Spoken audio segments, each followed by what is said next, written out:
Raewyn Connell's presentation, to Louisa Allen, and throughout the conversations that I listened to yesterday, was the synergy and the resonance between the work that we are doing here in South Africa and the work that is being carried out in context viewed as far more different from South Africa. And yet this notion of comprehensive sexuality education, as the work, in Raewyn Connell's words, the work of the devil, is indeed of global resonance and requires a global attack. So I want to contextualize comprehensive sexuality education. Then I want to move into, how do we make sex more dangerous?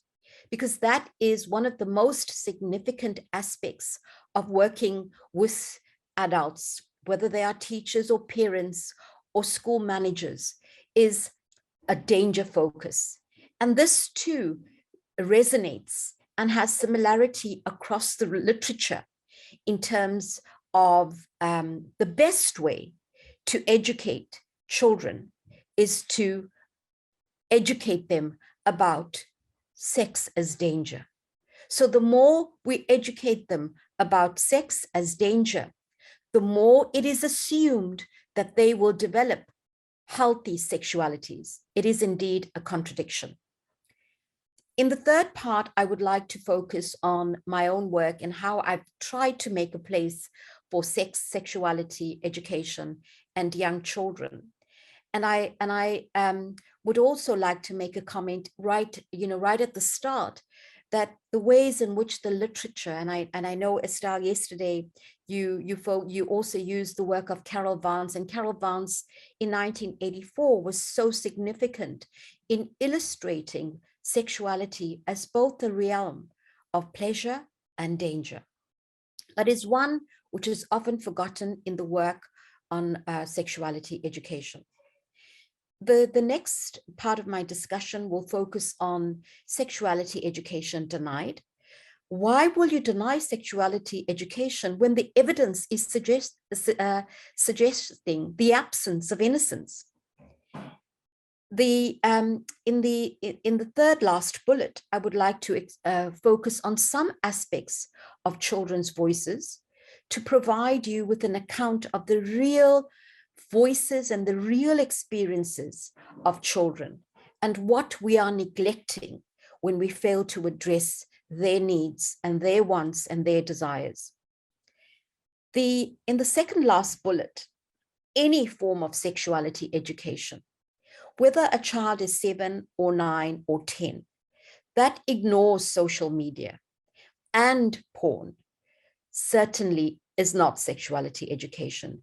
In 222, the proliferation and the connectivity, the proliferation of digital devices, of cell phones, and connectivity, even when you are poor, means that access to sexuality, sex, and even sexual information does go through the route of Google it. And finally, I provide you with some suggestions about how we might begin to address this impasse. And one of the significant ways, and even if you leave this keynote with just one point, and if we can say sex, and I saw one of the presentations as well, even before children can start talking, that would be a remarkable revolution in terms of demystifying and demythologizing childhood sexual innocence. So with that, I'd like to begin. So as I have listened to the conversations in terms of sexuality education at a global scale and in Europe, there is definitely a plot, a deliberate plot, a political plot that demands and that requires us to refer back to outdated modes of childhood sexual innocence.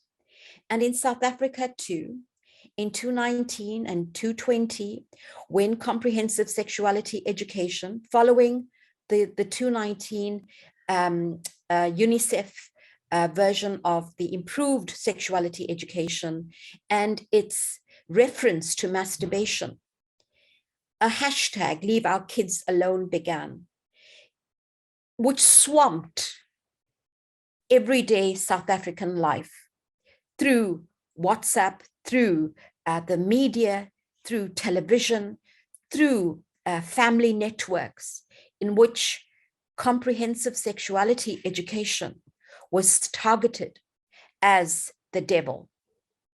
And this feeds very well into danger discourses and the idea then that sexuality and children and childhood are inimical to each other.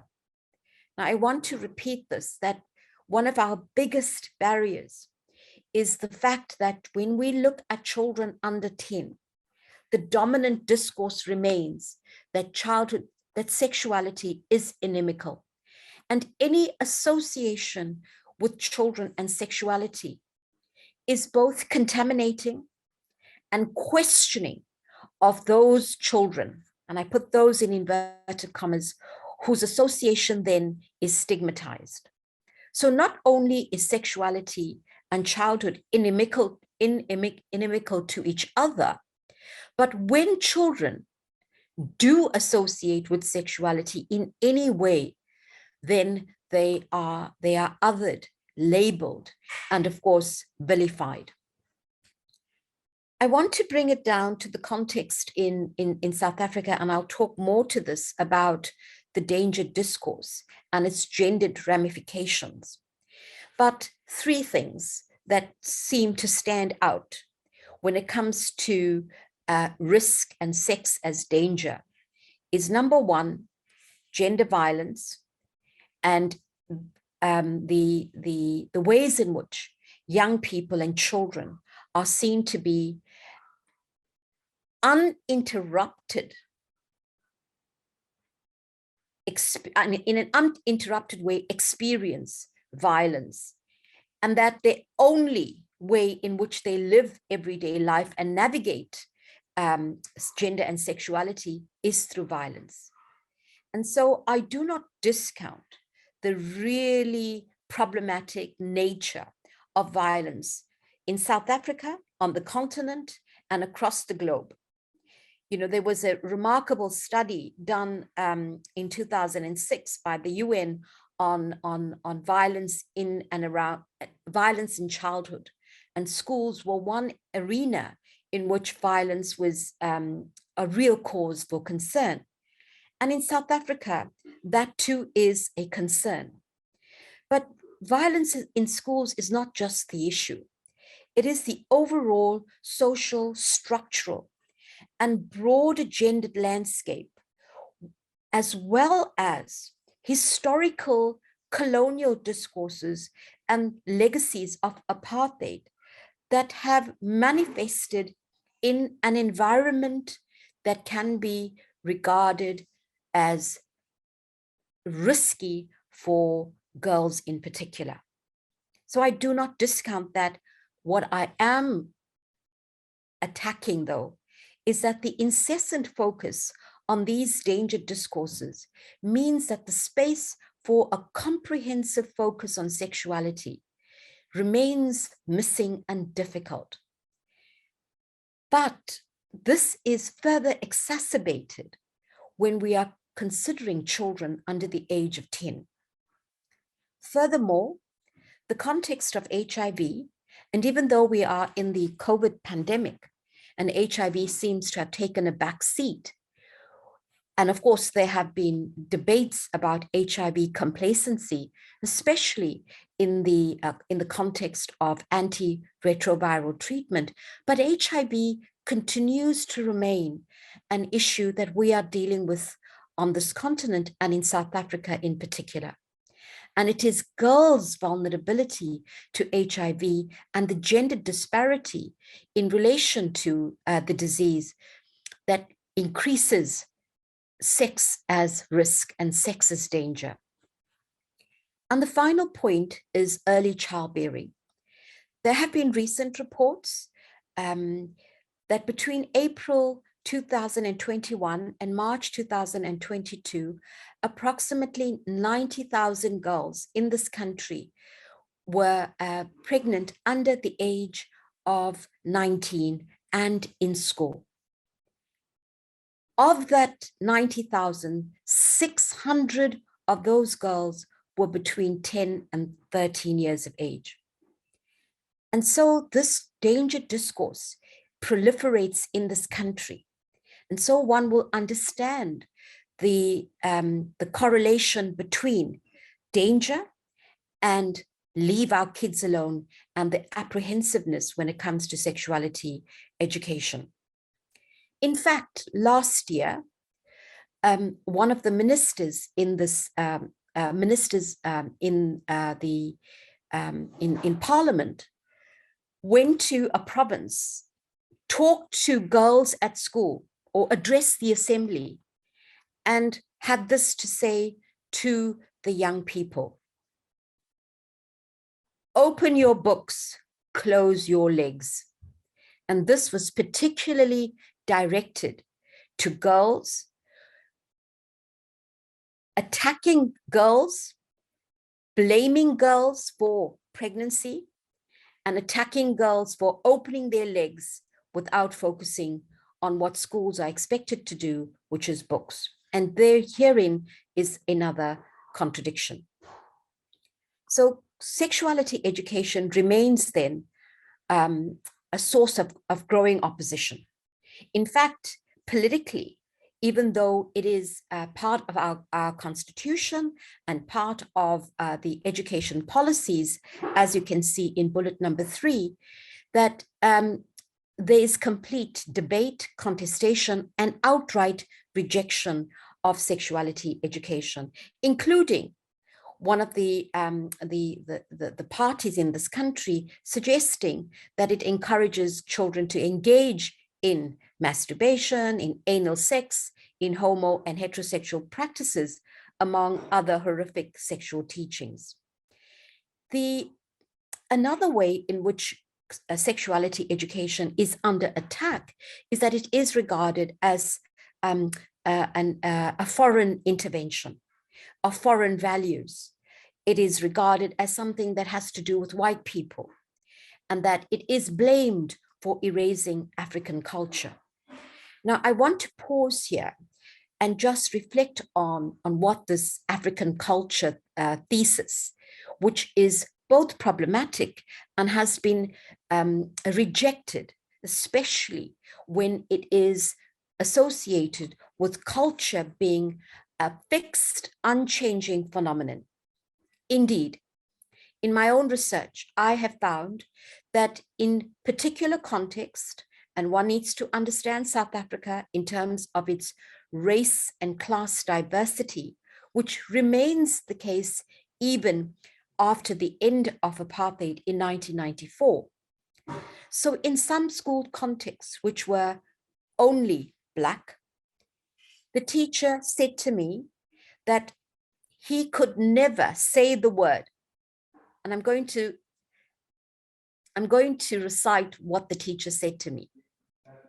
The teacher said sex throughout the interview because the teacher himself could not say sex. And this propelled me to confront this notion of culture and the difficulty in saying sex. And I know in one of the presentations, communicative vigilance was used in terms of placing sex and sexuality under surveillance. And this happens right here at the southernmost tip of the continent.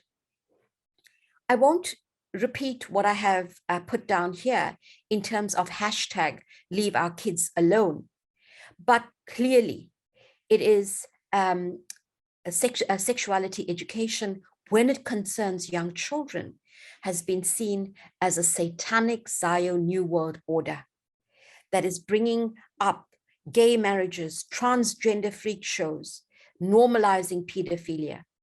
and a sick excuse for older adults to rape and molest young children. And of course, we in this forum understand that that is not the case.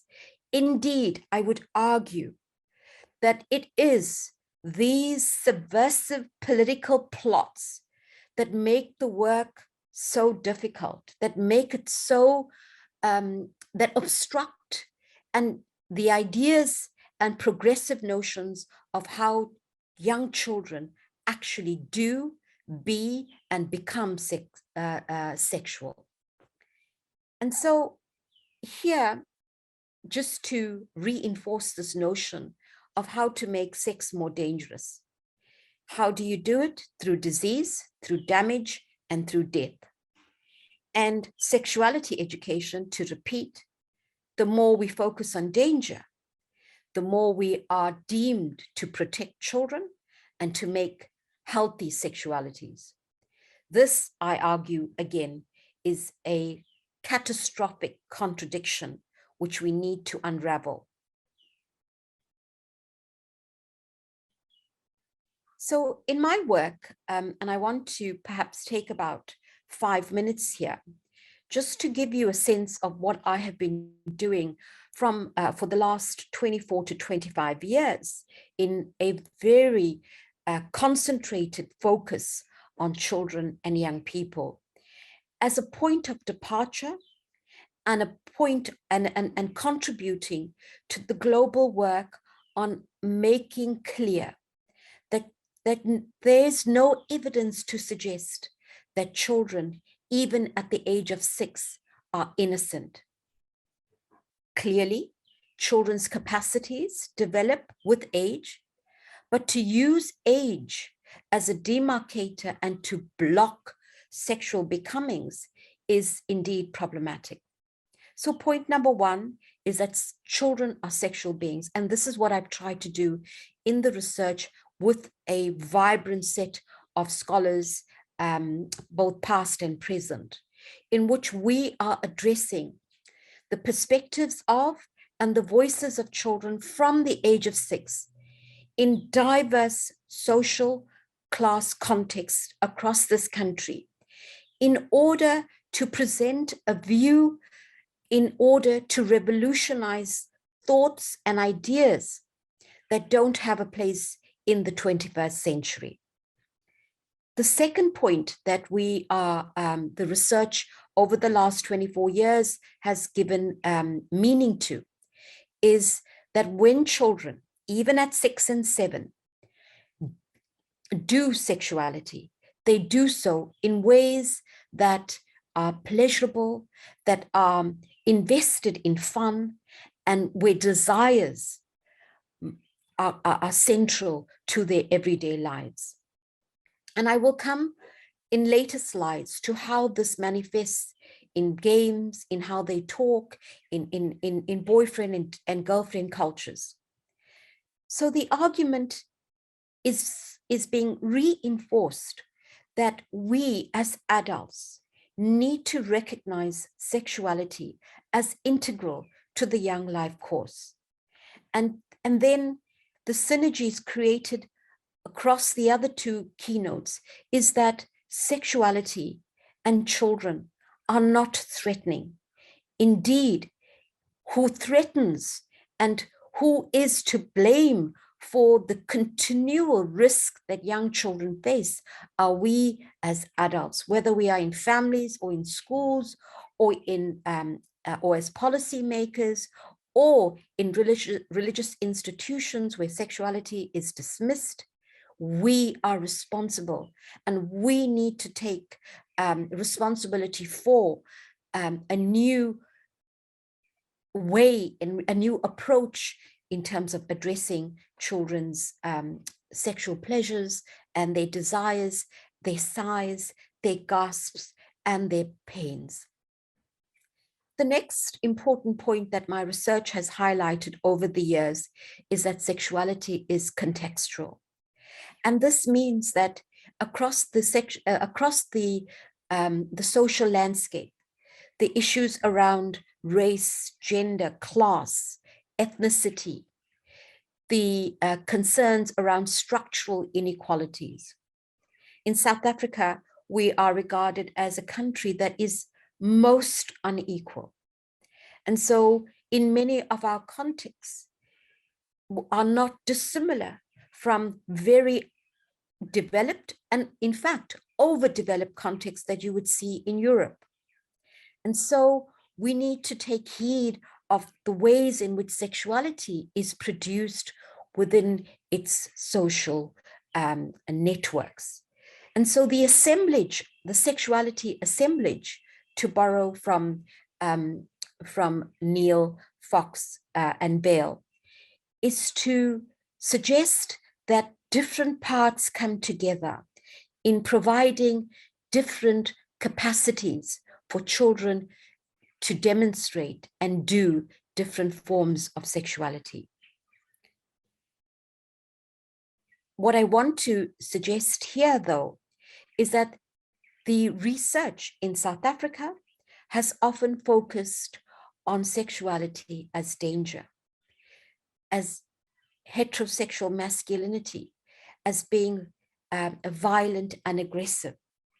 And whilst masculinity is now under investigation in terms of its diverse and hybridity, there remains a concern that sexuality, and in different contexts, particularly in township contexts, is associated with male danger. And the second last bullet refers to sexuality as both a pleasurable as well as a potential to be dangerous. And the work with children in South Africa has included key significant adults, including teachers and parents, in order to bring them on board to ensure that sexuality is given the attention that it deserves in order to address sexual justice, gender equality, and a better life for children and young people. So in this slide, I want to provide you with snippets of some of the discourses that prevail when one goes out to school, especially in the earlier set of primary schools. And a dominant discourse is that, children are children, gender doesn't matter.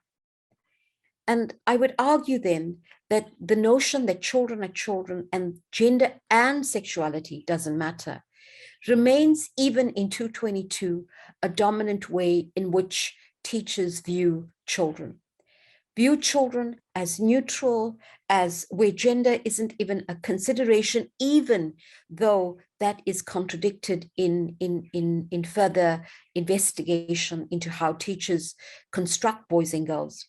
But this notion that children are children reinforces the age disparities, and it works to reinforce adult power relations and reinforce the binaries. Another significant aspect, which was also part of yesterday's conversation, was that the fear of parents.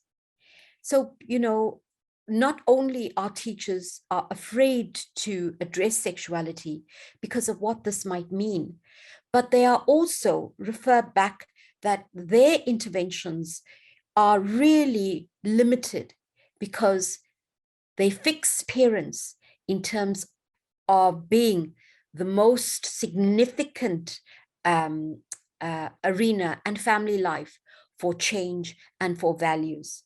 And so this too is problematic because parents, what children learn at a young age is seen to be unchangeable.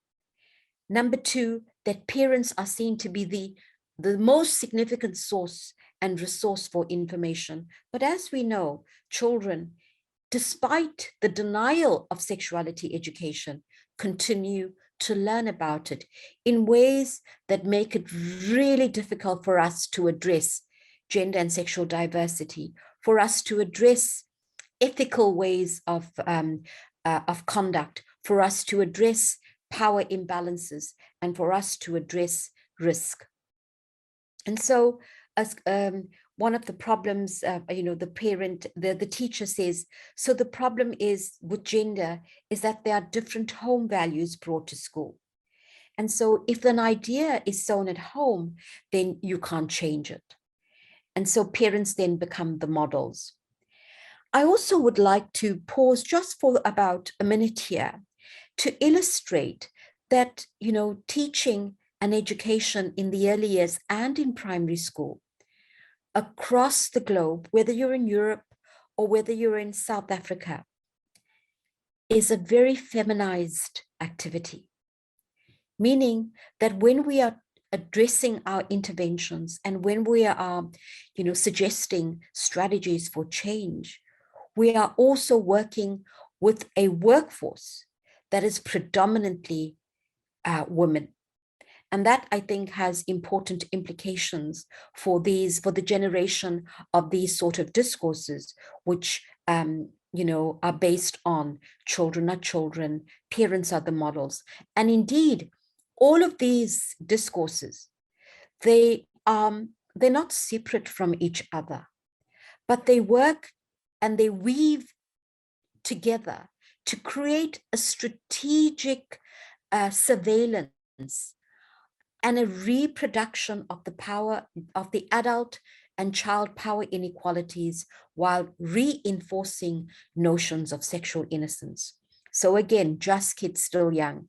Boys will be boys is another way in which gender is essentialized, and boys' behavior and boys' conduct, aggressive, violent, sexually threatening, is then masked by this discourse that these are just innocent young boys and boys will be boys. Presumed innocent and heterosexual is both problematic, but also a contradiction. So whilst the teachers spoke about sexual innocence, they also assumed that children were heterosexual. And so, I want to take up one of the recent quotes from a teacher who was questioned in the primary school about transgender and about what capacities do teachers have to develop in order to become more inclusive of sexual and gender diversity. And here, the teacher refers to Christianity. As you know, in South Africa, Christianity remains a dominant religion. But also, historically, the teacher refers back to an Afrikaans cultural backdrop in which it is, and of course, related then to apartheid, to Christian national education, to particular values in which homosexuality was taboo, cross-racial relations were banned. Of course, racial inequality was the force of the day. So here, a very liberal stance is taken, suggesting that it is easier for transgender to be accepted. However, this is just simply a tolerance because ultimately the teacher believes that trans identities are indeed wrong and in violation of Christian principles. But this is simply one illustration of the ways in which anything outside of heterosexuality is viewed in a negative way.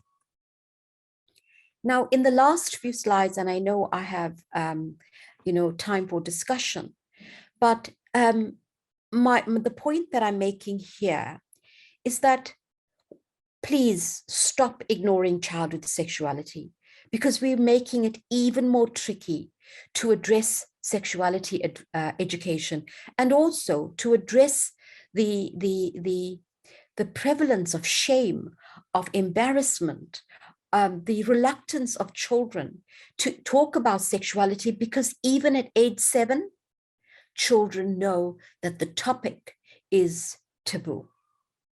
So the 4 bullets here provide an illustration of what children are doing in the everyday.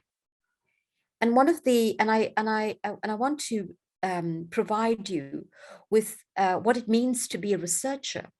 When a 7-year-old comes to me and says, Miss Bhana, do you do the French kiss? And I think that this is really a powerful way in which children's own voices disrupts our longings for innocence. Another example would be when children would talk openly about sexuality and then come back to me and say, please don't tell the teacher. So these spaces of sexuality are both regulated, but children themselves are regulated by this dominant force which has created a damning version of sexuality as something that is so threatening to the young life course. So everyday violence remains problematic, but it is subsumed under the children are children and boys will be boys discourse. So when boys are violent and aggressive, teachers say that this is children and boys are boys. However, it denies a focus on the ramifications of how young children are expressing gender and sexuality in ways that are very disturbing.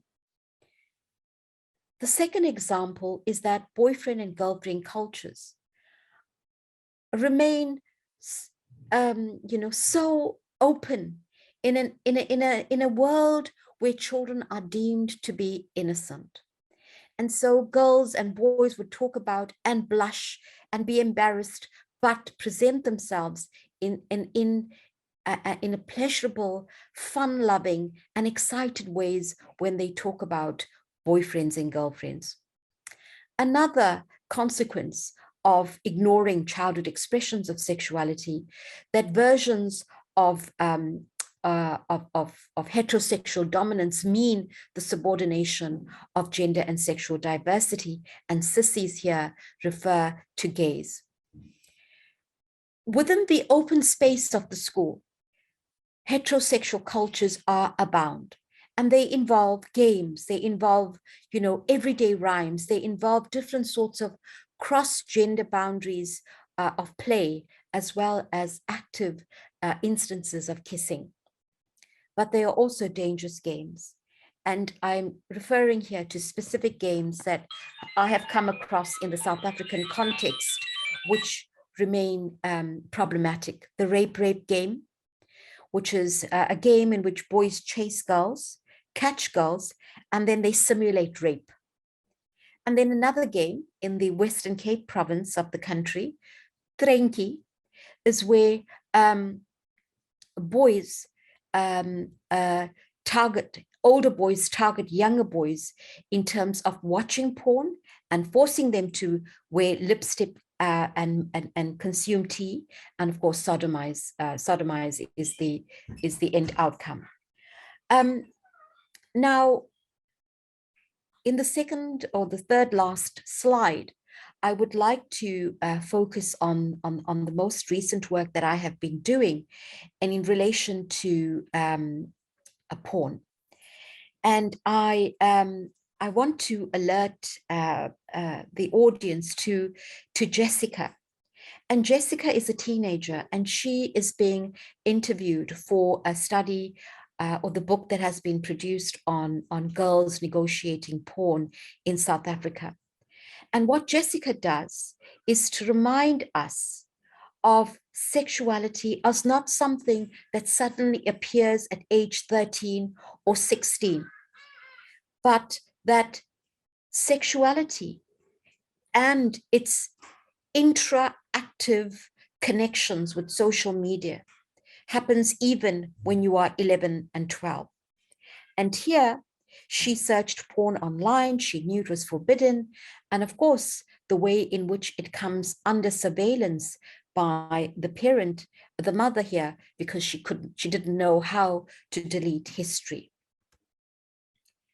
Another example here is Nkobile. She was watching Zach and Miri make a porno movie, and at age 8.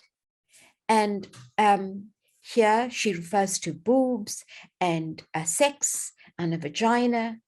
And so what these examples illustrate is that even if one goes to of teenage memories of the early experiences of sexuality, it comes right back to starting early. And so in the final presentation of my my work, I would like to end off with a simple but really complex solution, suggestion, or recommendation. It is not easy. If we start early and if we say sex, what might the outcome be? So firstly, we need a global revolution of thought in terms of demythologizing childhood sexual innocence. And I have to reinforce how honored I am to be part of this group, of this forum, in which you are indeed working towards this revolution of thought in bringing attention to childhood sexual innocence. We need to consolidate the research and build alliances. We need to ensure that the alliances that you have built in terms of your countries, that these alliances stretch beyond Europe, and that they include the alliances in countries in the global south. We need sexuality education champions. You are examples of those champions. We need not fear childhood sexuality. We need to recognize children as actively engaged, as fully agentative as sexual beings. And I want to reinforce finally, we need to say sex. Thank you very, very much for your attention and for the invite.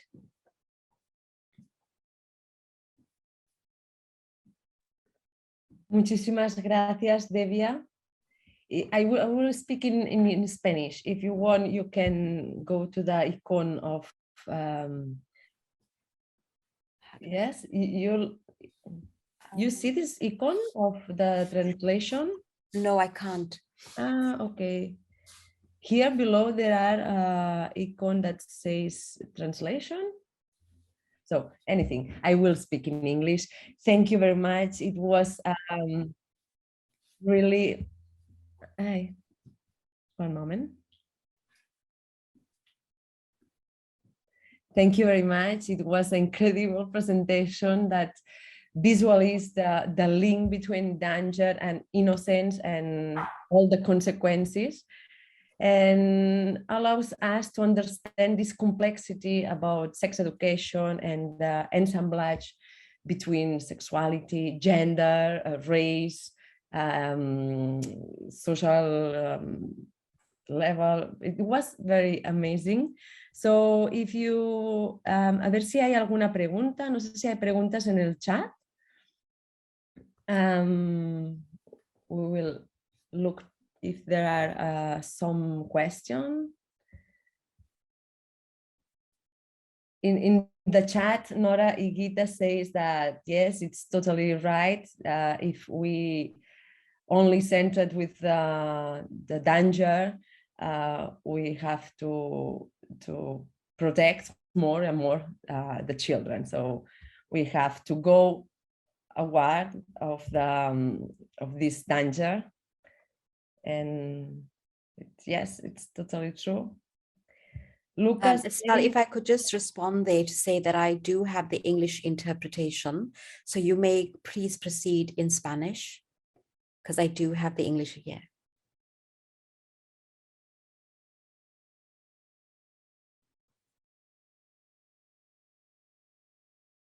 Yes, I can.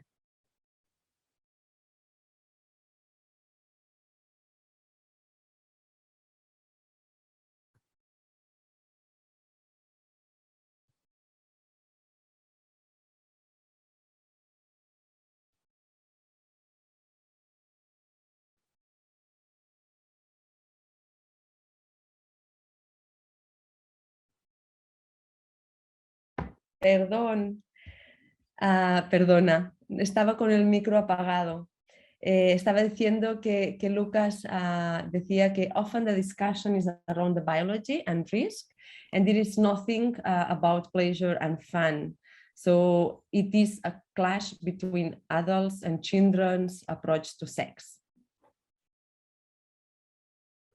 Y hay otras felicitaciones también en el chat. Bruna Álvarez dice, me gustaría si pudieras explicar un poco más esa relación entre sexualidad y racialización en el contexto sudafricano. Y ya te dejo que contestes. Gracias. Sexuality, sorry, I didn't get that. Sexuality and?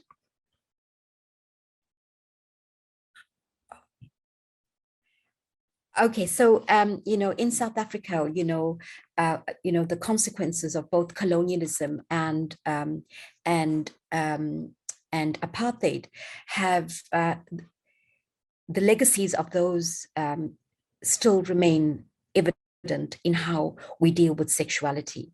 And so one of the most critical legacies would be that the ways in which African homosexuality has been regarded as un-African. And so where does this come from?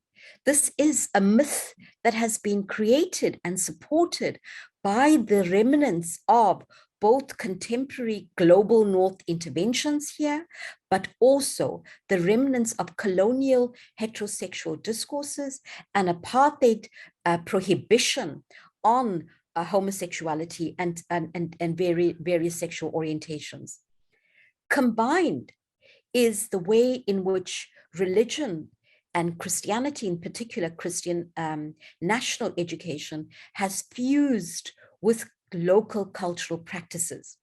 So particular religious groups, for instance, if you remember, Zionism is a fusion of both Christianity as we would understand it, but also with local practices, meaning that these fuse together to provide an understanding of sexuality, which is both heterosexual, which reinforces childhood as separate from adulthood, and which continues to see gender and sexual diversity as un-Christian, un-African, and with no place within the school curriculum. Furthermore, and this is my final point because I could talk at length to how race, culture, and sexuality intersect.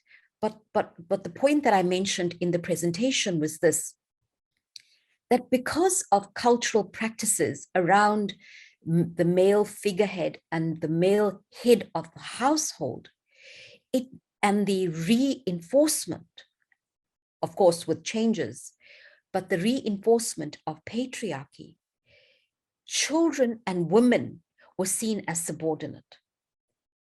And any attempt to break these boundaries was seen as a disruption of patriarchy, of adult male power.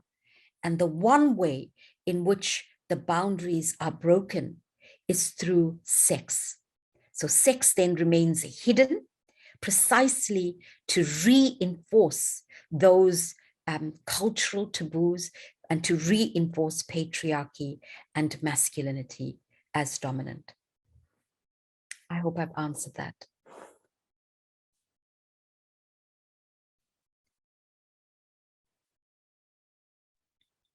Muchísimas gracias por esta explicación súper clarificadora. También Lucas Platero en el chat te felicita y dice que le gustan mucho tus soluciones y propuestas para este cambio, ¿no?, en la educación y los retos de la educación sexual. No sé si hay alguna pregunta más. Mientras esperamos, como tenemos aún un poquito más, a mí me gustaría preguntarte infinidad de cosas, pero no hay tiempo. Así que yo veo que, bueno, me gusta mucho esta idea, ¿no?, que estas desigualdades que se reproducen al pensar o al tener esa imagen mental de niños y niñas como inocentes y educar con el peligro, a través del peligro. Me parece muy interesante este análisis que propones, ¿no? Para desengranar o al menos detectar las desigualdades en cuanto a edad, género, clase social, etnia. Y me planteaba cómo podemos educar para romper. Ya, tú ya has hecho una gran preposición que es como hablar de sexo rompe, y de sexualidad desde edades tempranas rompe la idea de inocencia, ¿no? ¿Cómo podríamos romper también estas desigualdades en cuanto a género, a raza, ¿no? A través de la educación sexual? No sé si tendríamos que hacer algo en concreto, más dirigido pensando un poquito al profesorado que nos está escuchando. Gracias. So what I have proposed in my research is that the evidence is compelling. The evidence is compelling in South Africa and from across countries where attention has been given to childhood sexualities. Now, why is it that we ignore the evidence? So this is, Estelle, a difficult and a Hydra-headed question with a Hydra-headed response. So I would think that despite teachers being, very, and I don't want to create teachers in a deficit model, but teachers themselves, as Raywin Connell suggested yesterday, have become familiar with Vygotsky and with developmental appropriate practice. And therefore, it is not surprising that if we do not change, pre-service teacher education, that if we do not bring in new ways of theorizing, that teachers will be stuck with these outdated notions of children and sexuality. So number one would be that teachers need to become self-conscious gendered actors. This would mean that they need to unlock the spaces in the primary schools. And, that has been my focus in today's discussion, but it doesn't mean outside that our high schools are not part of it. They need to be made aware of their power.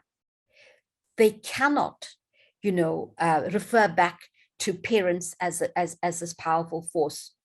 But we need to see the connectedness between teachers and parents.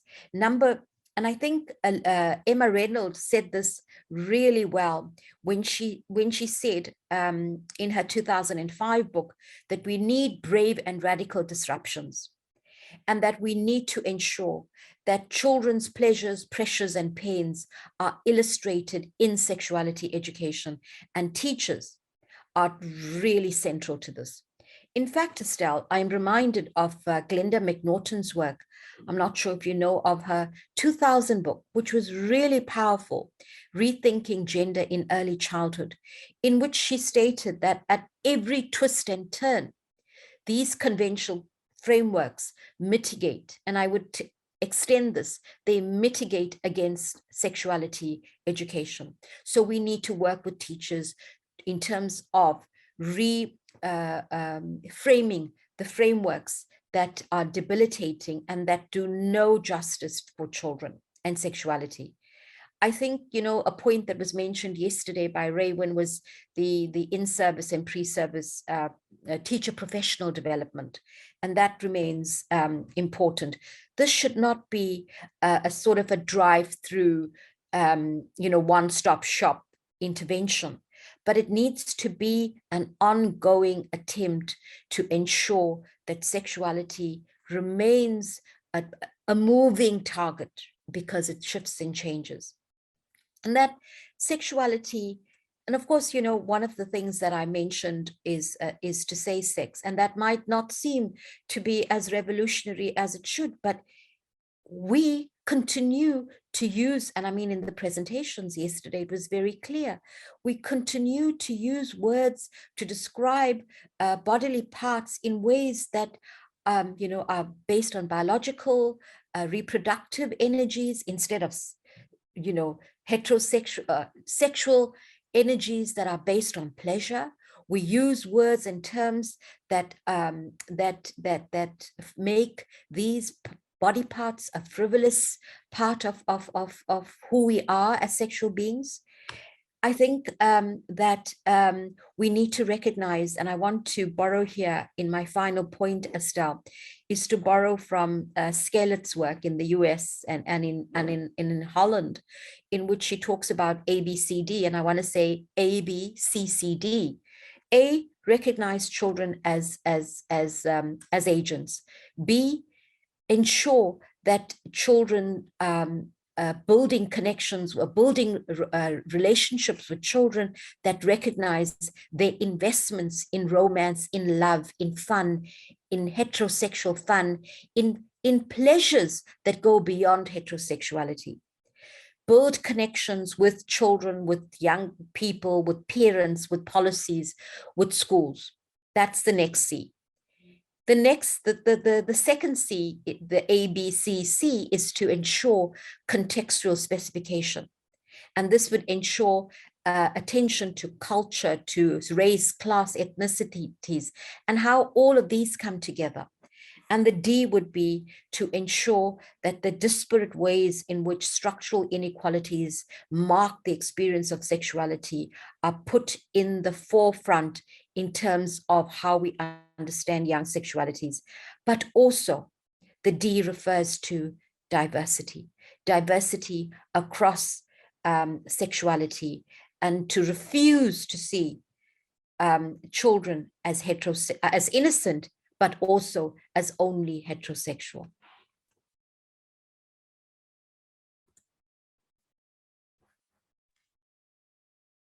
Devia, muchísimas gracias.